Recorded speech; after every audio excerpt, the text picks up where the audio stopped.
Nico Lambric della palestra Be-Active è uno dei sostenitori, dei partner dell'Antenor Sport Padova, la società nata proprio in questa stagione.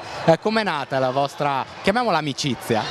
Beh, in effetti è un'amicizia di vecchia data che avevo già con i ragazzi che giocano e in seguito ho appoggiato il loro progetto, nonché sogno, quello di fare appunto una nuova società e un nuovo progetto. Cosa ti ha convinto?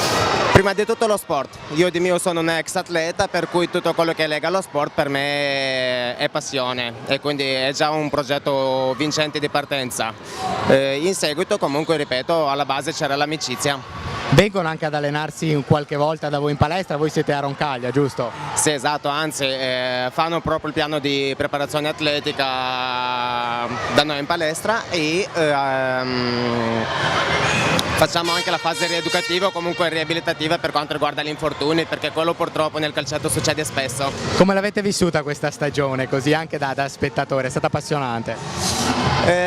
Allora, a questo punto mi aggrego con un'ulteriore novità. Questa stagione per noi è stato un doppio binario, per loro è stata una prima esperienza, noi dal nostro canto ci stiamo ingrandendo, facciamo un altro centro per cui l'ho seguita molto marginalmente e ci siamo dovuti un po' dividere con i ruoli, quindi seguire sia la nostra realtà che la sua. Infatti il prossimo anno avremo 2 centri e riusciremo a dare più spazio a tutto.